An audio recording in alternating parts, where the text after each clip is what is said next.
dear Lord, we pray as we stand on holy ground, as we enter into your presence, Lord, and as we stand with these texts, these holy texts before us, we cannot really do justice to it because it is too profound to fully comprehend. But we pray, Lord, that you'll give us a glimpse of this glory, that you give us a glimpse of your plan of salvation that has been there from the earliest times, from the beginning. And the prophets longed to look into these things and thought to themselves, how will these be fulfilled? And we are the beneficiaries of the prophets and the apostles, and we can read and we can understand how all of this has been fulfilled in Christ.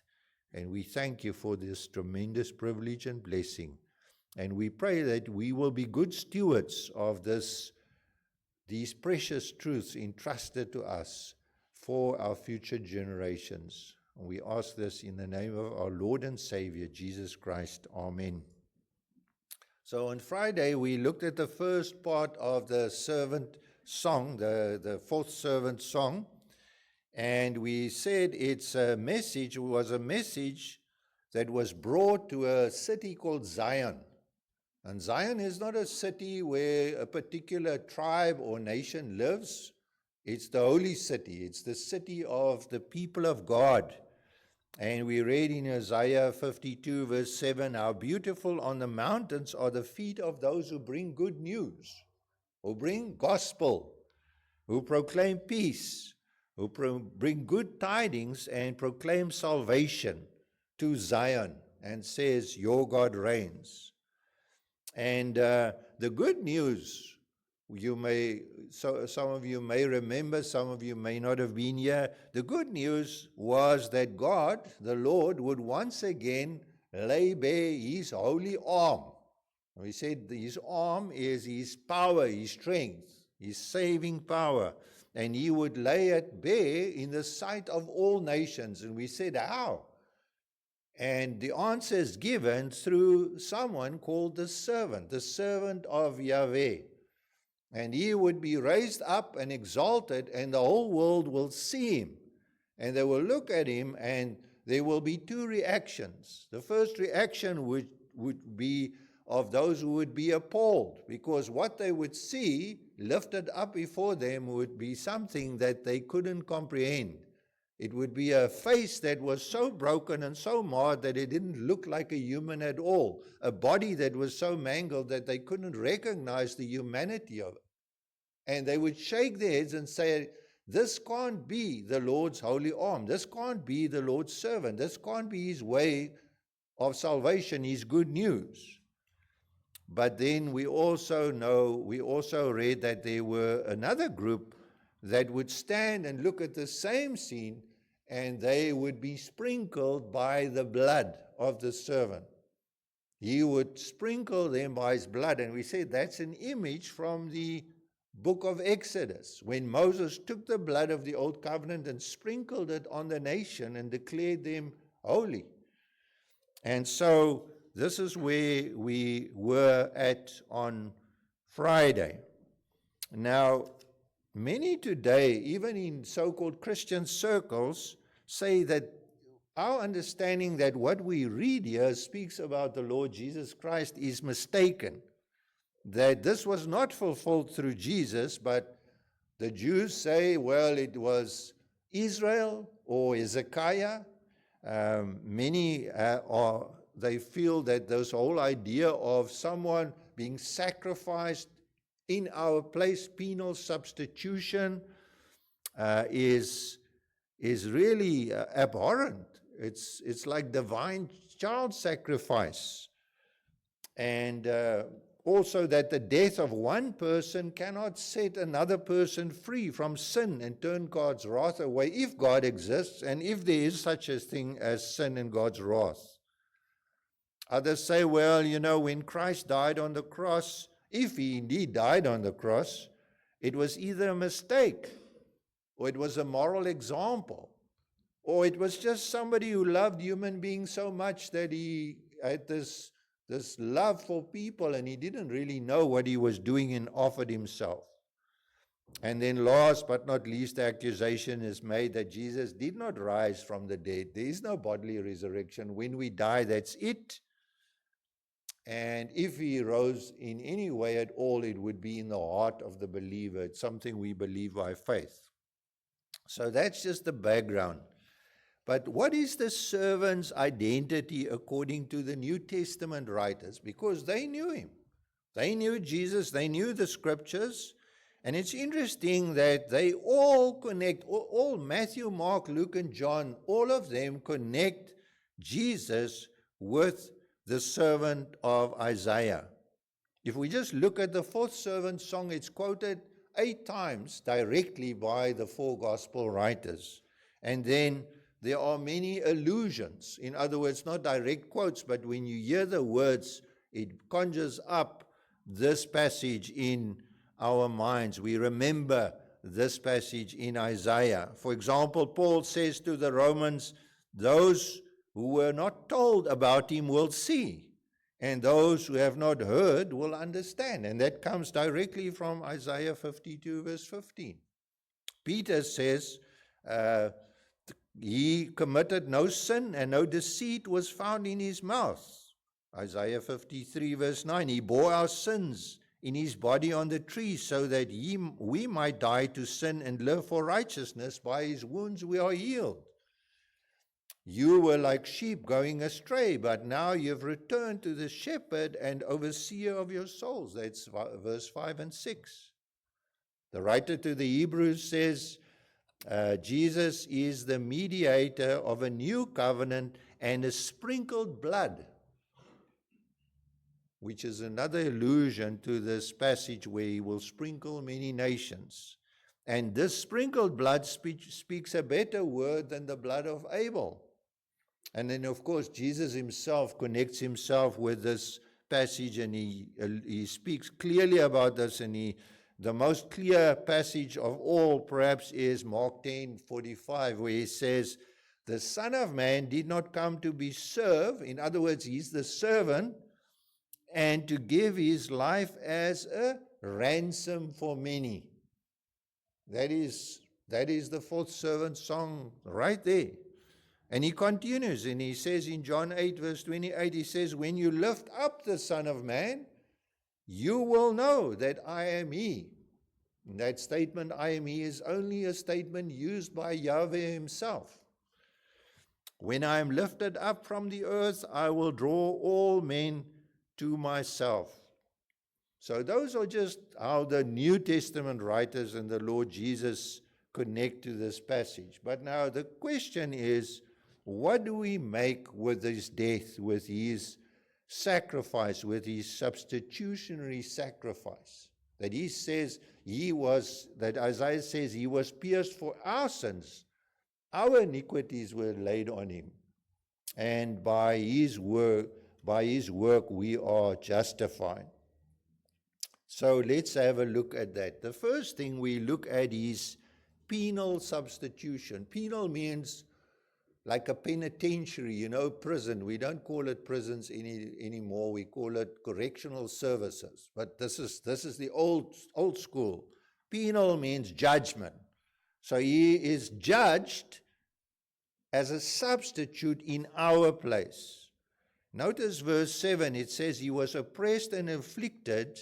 He was led like a lamb to the slaughter, and as a sheep before his shearers is silent, so he did not open his mouth. And we carry on, it says, for he was cut off from the land of the living, for the transgression of my people he was stricken. Yet he had done no violence, nor was there any deceit in his mouth. It is clear that Jesus, who fulfills this amazing passage in Isaiah, he died for the sins of God's people, and that he himself was innocent of any wrongdoing. Again and again at his sham trial, we hear the words, we don't find any guilt in him. Those who were accusing him, their reports of what he said and what he did conflicted. They didn't agree. We find that Pilate said, I find no guilt in this man. There's nothing that is in him that is worthy of death. So Jesus is innocent, but he died for our sins, for the sins of the believer. And it's interesting that this passage in Isaiah almost sounds exactly like what we read in Daniel. The prophet Daniel sees the Messiah, and he says the following. He says the Messiah would come, he would finish transgression, he would put an end to sin, he would atone for wickedness, he would bring in everlasting righteousness, and he would be anointed as the most holy. And then he goes on to say, and the anointed one will be cut off. And he said all of this will happen within 490 years from a certain time. And so Isaiah says what sounds almost exactly what we hear in Isaiah 53. Daniel says this in Daniel 9, verse 24 to 26. And so when we put all of this together, we see that Christ fulfills these things. It cannot be Israel. Israel isn't holy. Israel isn't righteous. They committed many sins. They ended up in Babylon. We heard about Babylon because of their rebellion and wickedness. We know that Hezekiah was a good king, but he couldn't fulfill this because he committed many sins. One of the sins that he did was to form an alliance. Early in this book of the servant, we read that he made an unholy alliance with the people of Babylon, and that God judged him for it. So what did Jesus achieve? Well, we are told through the New Testament that God made him who had no sin to be sin for us. And that's the only way that we know that our sins can be dealt with. If our sins are taken away from us and placed on a substitute, that is the whole image of the sacrificial lamb that was throughout the Old Testament. On the Day of Atonement, what did the high priest have to do? He had 2 goats, and the one goat was the sin-bearing goat. And then there was the goat of the guilt offering. He had to slaughter that goat. The sin-bearing goat had to be sent off into the wilderness, and the other goat had to be slaughtered. He to take the blood of the sacrifice into the Holy of Holies. Before that, he had to slaughter a bull for his own sins and the sins of his family. And then he had to take it into the Holy of Holies and pour it out or sprinkle it on the Ark of the Covenant. And this is what Jesus does. He goes in as our sin-bearing substitute. In verse 10, we read that his life is a guilt offering. It's God's will and plan. How do we know that this is true? How do we know that this is accepted? If the story ends there with Jesus' death on the cross, then Paul says we are to be pitied above all men. Then we have got nothing for this life. What is the proof? If Jesus didn't rise from the dead, then there's no resurrection for us. Then our sins are still with us. And when we die, we will carry our sins with us. Maybe we just die and that's the end of it. But if we stand before God, our sins will be with us. And this is what we see here in this passage, what Isaiah tells us, what we observe.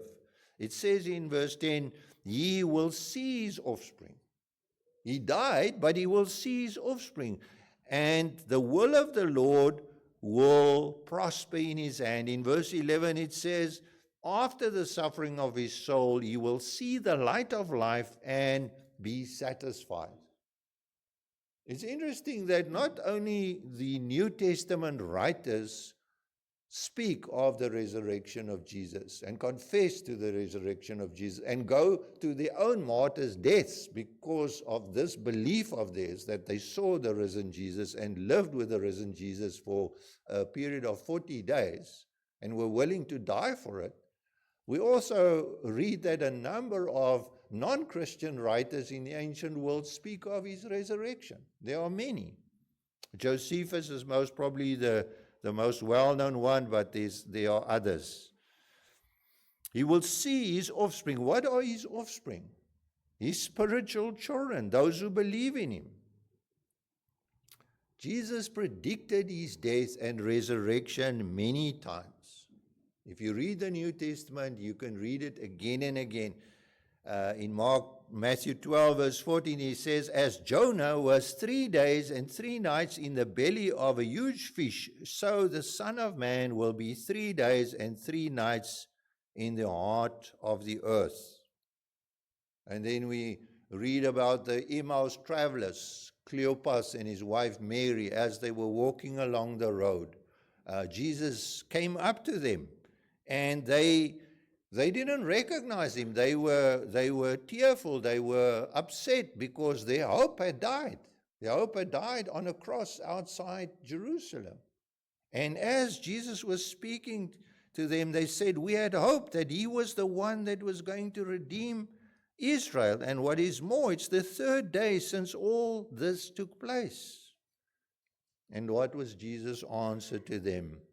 He said, how foolish you are, and how slow of heart to believe all that the prophets had spoken. Did not the Christ have to suffer these things and to enter his glory? And beginning with Moses, in other words, the first 5 books of the Bible, and all the prophets, he explained to them what was said in the scriptures concerning himself. And here's the thing, my friends. You can die. You can make huge claims, and you can die.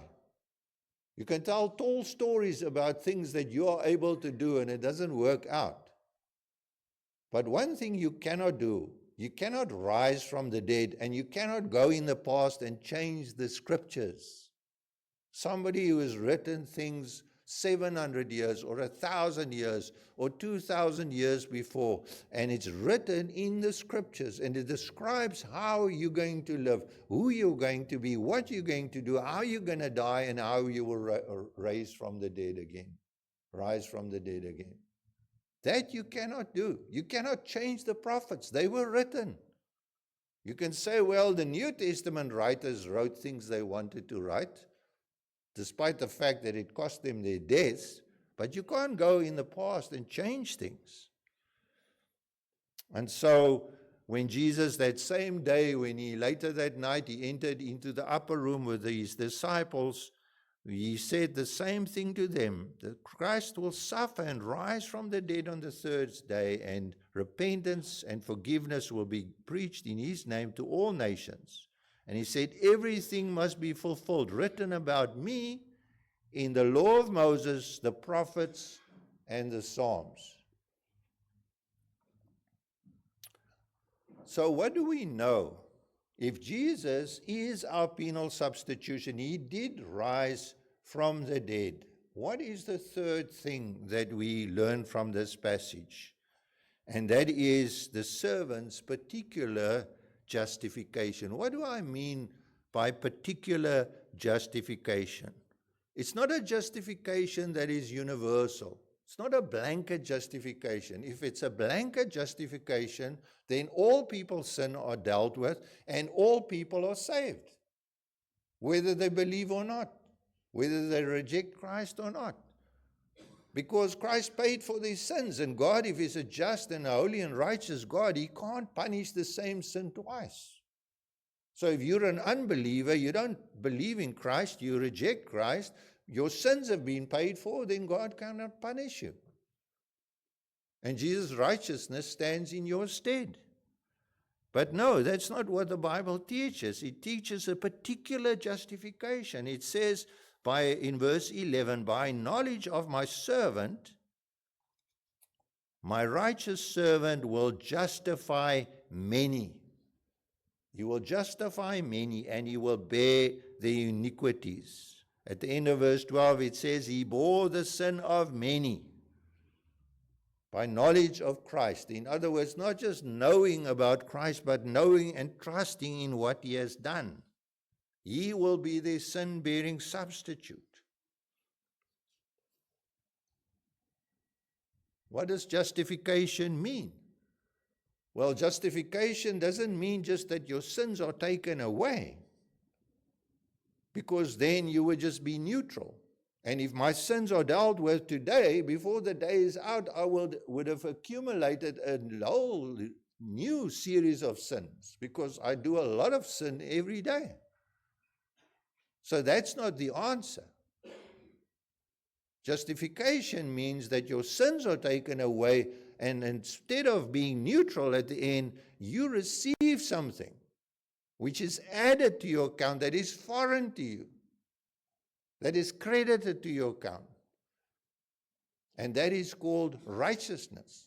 And it's not just the righteousness of somebody who's better than you, it's the righteousness of God Himself. God made Him, that is Jesus, who had no sin, to be sin for us. Yes, my sins are gone, now I'm neutral. No, so that in Him we might become the righteousness of God. So when God sees me, He sees me clothed in the righteousness of Christ, which is His own righteousness. In the Sermon on the Mount, as it's called, or the discipleship discourse, what is the climax of the Sermon on the Mount? Do you know?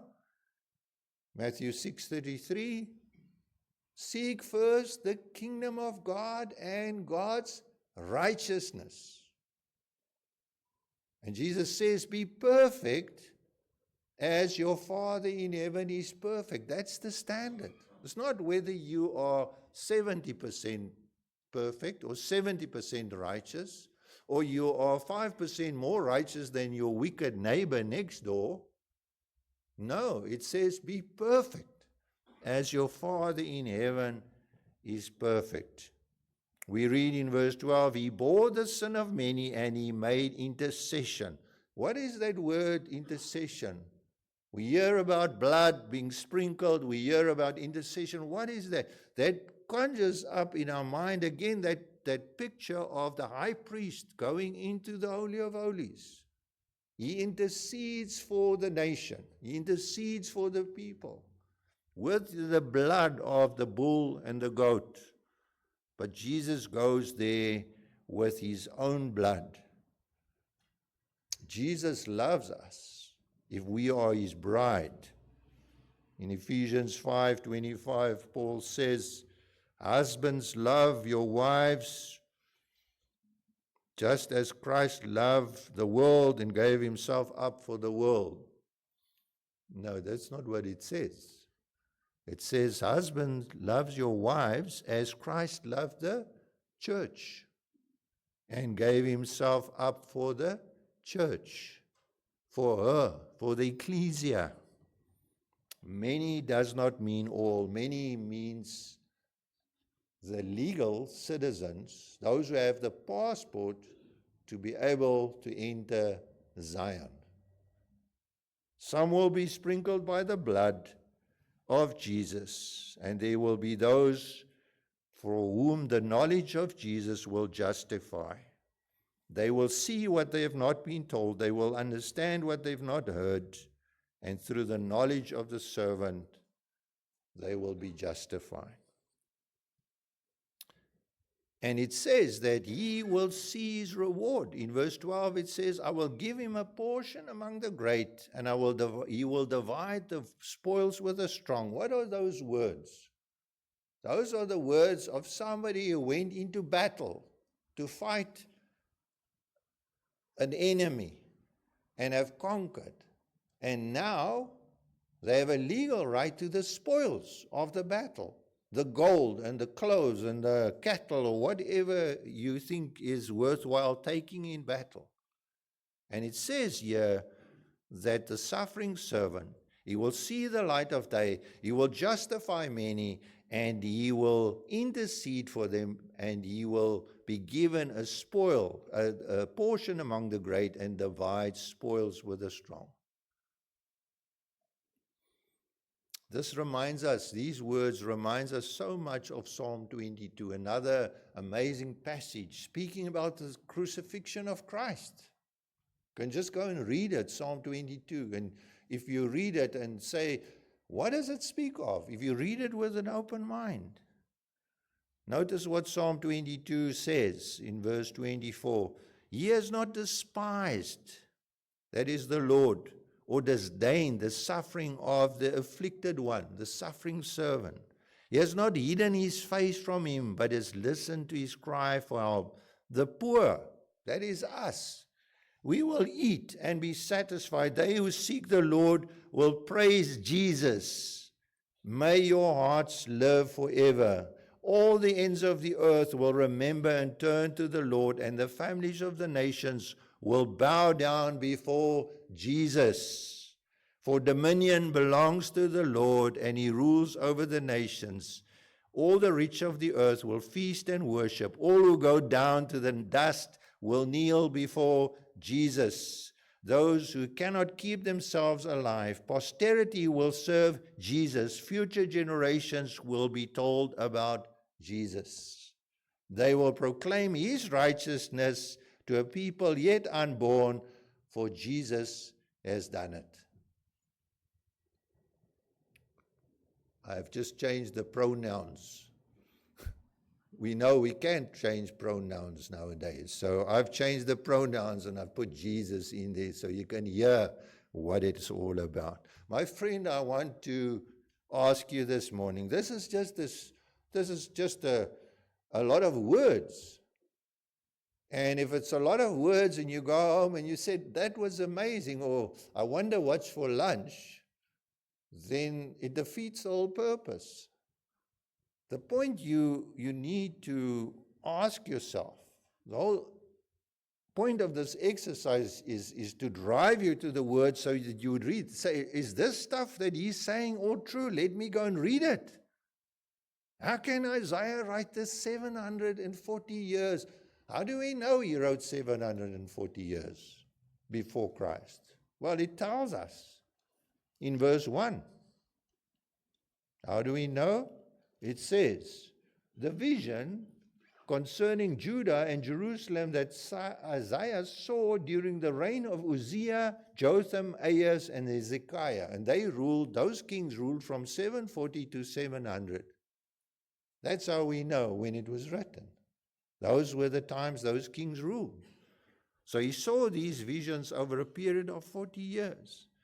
The point is, you've got to read it for yourself and say, how can this be? How can they write this? How can Isaiah see these things 740 years before?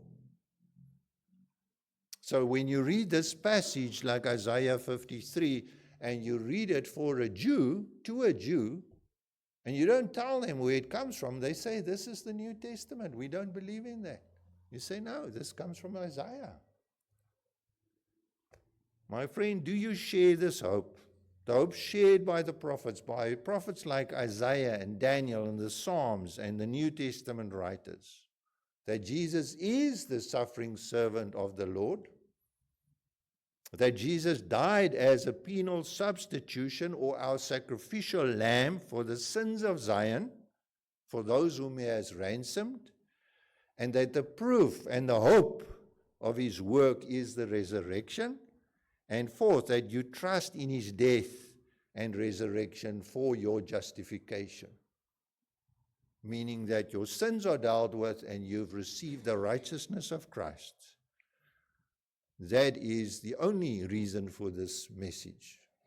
Apart from exalting the name of Christ, but that you will be confronted with this before you breathe your last breath. And you will say, I have to see this for myself. I have to study this. I have to see, how can this be? Is it true? My friend, this is a matter of life and death. And that is what Passover is all about. And I don't use the word Easter because I don't find it in the Bible. I use the word Passover. That's the biblical word. It says Christ is our Passover lamb. Passover meaning the blood of his life is on the doorpost of your house and the lintels of your house, and the angel of death passes over so that you will not die. Amen.